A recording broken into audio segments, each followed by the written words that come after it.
A agricultura convencional é o conjunto de práticas e técnicas realizadas a partir do marco chamado Revolução Verde, cuja finalidade era expandir a produção agrícola de modo que pudesse acompanhar o crescimento da população. Ela é praticada com base nas seguintes formas de produção: uso de máquinas e implementos para o preparo da solo, trator, arado, grade, escarificador e subsolador, uso de corretivos de solo com práticas como calagem, adubação, uso de espécies ou variedades adaptadas ou modificadas para a produção em todas as ocasiões e necessidades possíveis. Uso de produtos fitossanitários, ou seja, aqueles destinados a controle de pragas e doenças em plantas. Porém, a agricultura convencional tem suas desvantagens ambientais, como, por exemplo, suas monoculturas degradam a paisagem, produz altos índices de agroquímicos utilizados, elimina a biodiversidade, degrada o solo, polui os recursos hídricos, aumenta a utilização da energia gerada no próprio sistema natural. A comida orgânica é definida pelo modo em como ela pode ser feita. Precisa ser produzida sem uso de resíduos de fertilizantes, pesticidas, hormônio de crescimento, irradiação e antibióticos. Exemplos de comida orgânica nós temos ovos, carne, laticínios, comidas processadas, frutas e legumes.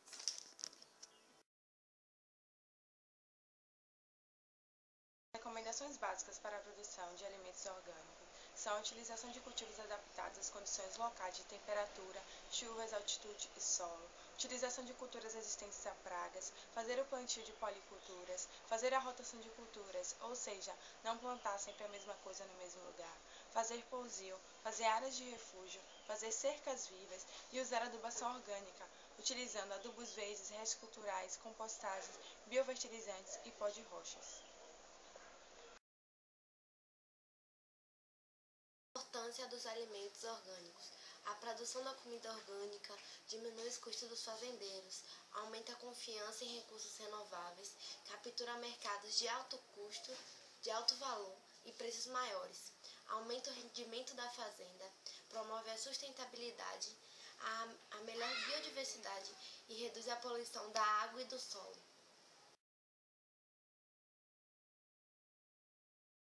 Os custos da produção dos alimentos orgânicos normalmente são maiores devido ao grande trabalho exigido e ao fato de que os fazendeiros não produzem o bastante de um único produto para baixar o custo de forma abrangente.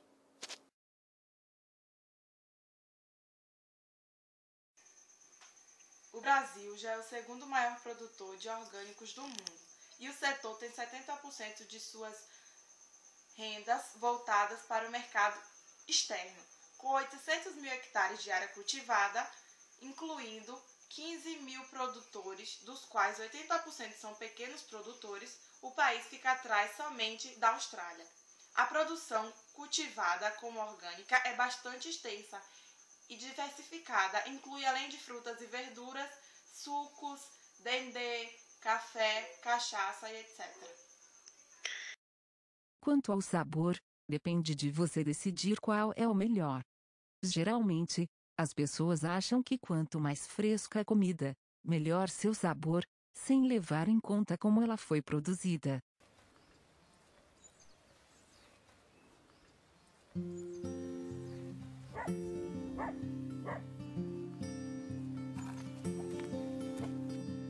Assim como milhares de brasileiros, seu Algemiro é um agricultor. A diferença é que, no caso dele, essa condição só virou realidade há 13 anos, quando ele chegou a esse assentamento beneficiado pela reforma agrária. E nós chegamos para aqui, isso aqui não tinha nada. Nada no cegado aqui dentro, não tinha uma planta, não tinha nada. Na época, outras 23 famílias também se mudaram para a área que fica na divisa de Goiás com o Distrito Federal. Por causa da falta de estrutura e de apoio, a maior parte do grupo acabou abrindo mão de viver da terra. Nós pegamos financiamento, no começo muita sem informação, sem estrutura e acabamos ficando endividados. E para isso precisa de rever isso para a gente continuar avançando.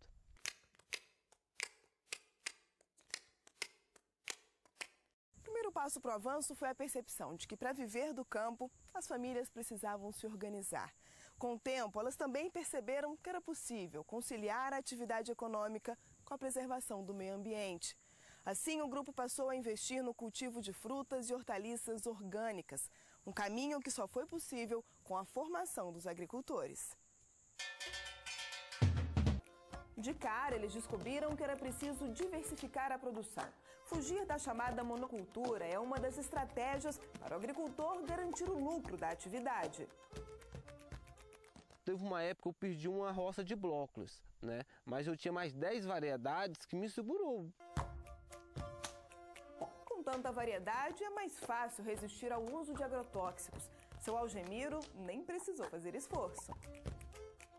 E falei, de hoje em diante, com fé em Deus, eu não planto mais um pé de nada, uma planta com agrotóxicos.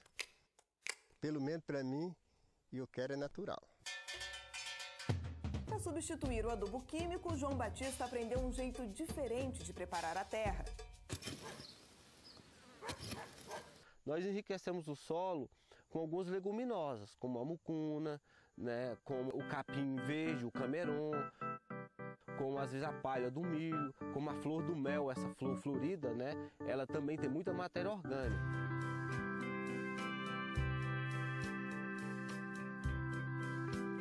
Aí fica um solo rico, né, e com isso facilita você ter uma planta bastante nutritiva. Osmar também segue à risca os princípios da agricultura orgânica. Além de irrigar as plantas pela técnica do gotejamento,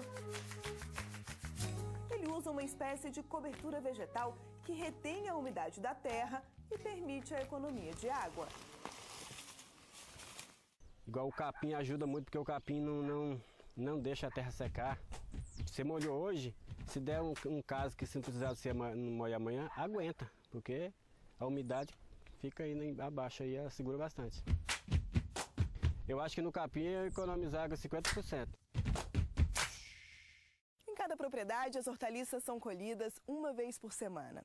Hoje, por exemplo, saíram daqui 25 caixas. Os alimentos são transportados em um caminhão comprado pela cooperativa e tem destino certo. Pontos de venda negociados pelos agricultores com a ajuda da Universidade de Brasília. Eu sozinho não dava conta de comprar um transporte, né? Fica mais pesado para mim sozinho, mas como nós dividimos as despesas do transporte, a prestação do carro, aí facilita mais. Esse dois aqui só morreu depois.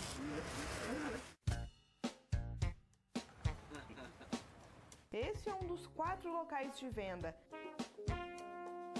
Em pouco tempo, o estoque de alface, couve, cenoura, beterraba e outras variedades desaparece da banca, montada em uma região nobre da capital. Pela aceitação dos produtos expostos na banca, João Batista sabe, se conseguir dobrar a produção, não vão faltar clientes. Uma certeza compartilhada pelos outros agricultores que fazem parte da cooperativa. Para avançar mais, para chegar o produto mais nas mesas dos consumidores, um produto de qualidade e dar condições melhor de vida para os agricultores que produzem, é investimento. Quando fala em investir no negócio, ele está pensando em financiamentos. Mas como boa parte dos pequenos agricultores, o Grupo Vida e Preservação está endividado e não tem acesso ao crédito. Sem poder contar com essa ajuda, quem vive no assentamento busca alternativas para fazer o negócio crescer. O próximo desafio é aumentar a área plantada, contratar mão de obra e fechar um acordo com o governo. O desejo é que em poucos dias as hortaliças plantadas aqui sejam usadas na merenda escolar de centenas de estudantes da rede pública. Um crescimento que eles garantem não vai mudar esse jeito especial de lidar com a terra.